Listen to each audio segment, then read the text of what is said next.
presentación sobre el tema de los adolescentes, nuestros adolescentes, ¿ya?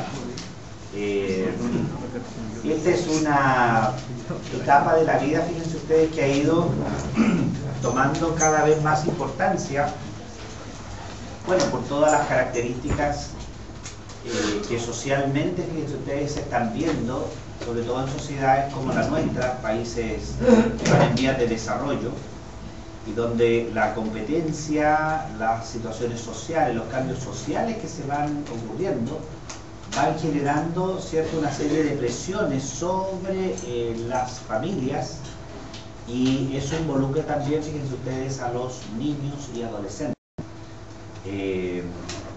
Claro, en el tiempo de, no voy a decir en el tiempo de quién, pero de las personas que estaban comentando delante.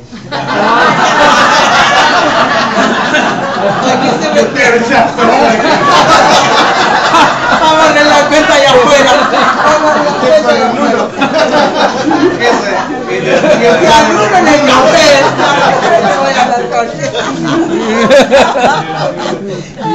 En los tiempos de los lulos. De los lulos, ¿ya? La pregunta que uno se hace, fíjense, es, bueno, ¿por qué es que antes no había tanto problema y los niños basta que uno los dejara sentados en una silla y los chicos eran capaces entonces de mantenerse? ¿Y cómo que no había tanto problema? Y efectivamente, eso era cierto, eso era muy cierto. Y ocurre entonces que hoy día se está cuestionando y pensando, bueno, ¿qué es lo que está pasando entonces en nuestra sociedad?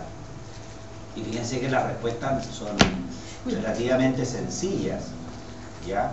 Si ustedes recuerdan la mortalidad infantil, hace 50 años atrás, o 80 años atrás, o 100 años atrás, la mortalidad infantil era altísima. Había una selección natural, y esto es triste decirlo, pero es cierto, ¿cierto? Fíjense, de 40 de cada 100.000 niños morían, no tenían ni una probabilidad de nacer. Al mes de vida ya estaban muchos de ellos muertos, o al año de vida las neumonias, las diarreas arrasaban con la población infantil, ¿de acuerdo? Fíjense que hoy día entonces se están salvando niños de morir, ¿cierto? Y gracias a Dios por ello. Pero ¿saben lo que eso genera? Mayor patología psiquiátrica.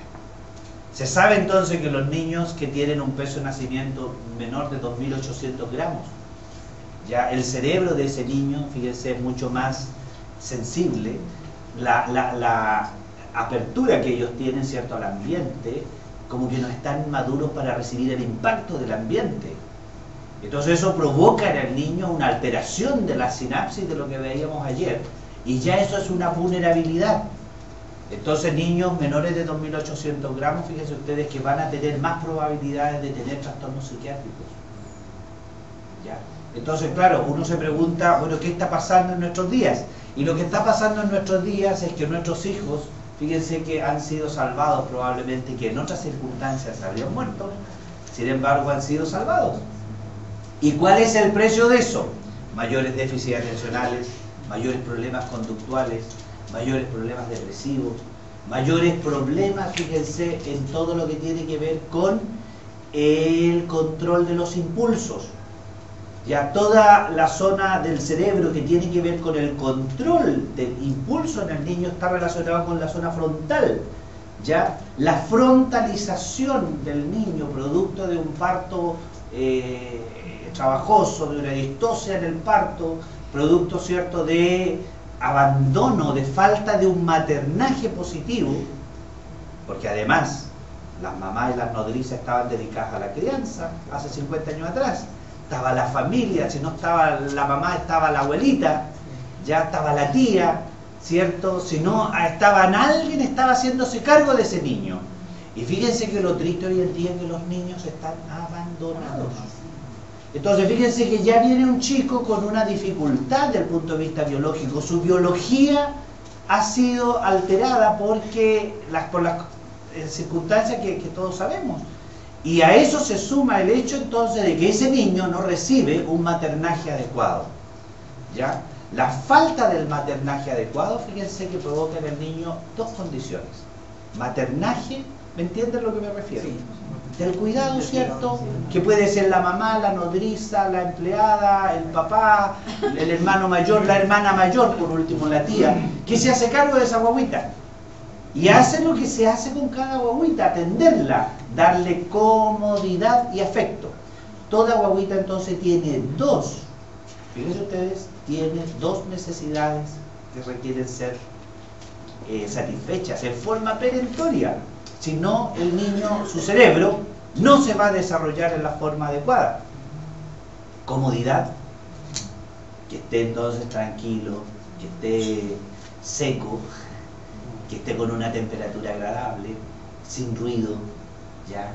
Que se le pueda conversar, que se pueda atender a las necesidades inmediatas que el niño tiene. Entonces las madres que dan un maternaje adecuado al niño, fíjense que son capaces de distinguir en sus hijos, en la forma de llorar, la necesidad que tienen. Ah, no, está llorando porque está mañoso nomás. La otra mamá sabe, no, ahora está llorando ¿por qué? Porque tiene hambre. No, ahora llora ¿por qué? Porque está aburrido. Fíjense que la capacidad de la madre para distinguir el llanto de su hijo permite hablar sobre un maternaje adecuado. Un niño entonces que se sacó el loto porque tiene una madre que atiende a su necesidad, fíjense que la interacción con esa madre permite que ese niño desarrolle el hemisferio cerebral izquierdo. ¿Ya? Y específicamente en la zona frontal. El estímulo para el desarrollo entonces de esa área del cerebro es, fíjense, tener una madre adecuada. Si yo tengo una madre adecuada, esa madre me habla, me mima, me arrulla y yo me calmo. Calmo mi angustia, calmo mi ansiedad.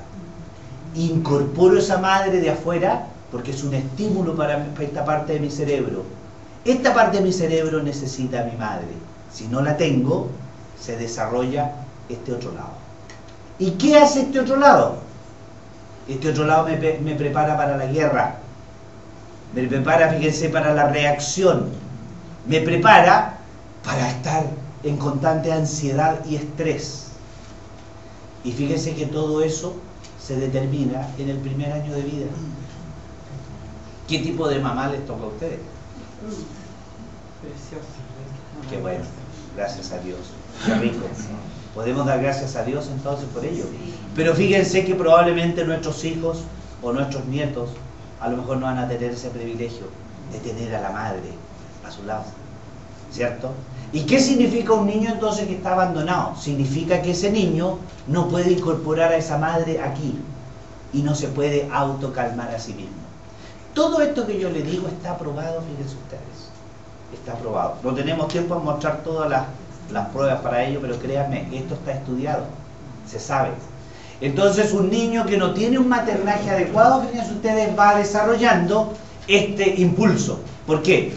Porque este niño aprende a vivir en esta jungla. ¿Ya? ¿Qué voy a estar sentado escuchando? Aquí hay que ir y ver dónde está el problema y atender. Viven en la acción, viven en la ansiedad, se viven moviendo. Son niños entonces que empiezan a desarrollar problemas de tipo conductual. ¿Ya? Miren aquí, sentado, ¿se dan cuenta? Hay un maternaje positivo por este lado. Pero fíjense que en otras circunstancias, otros niños es imposible tenerlos sentados. ¿Por qué? Porque ellos no pueden entrar en la reflexión de decir, ah, mi mamá me dijo tal cosa y yo confío en mi mamá. Yo tengo una mamá, yo hago lo que mi mamá me dice.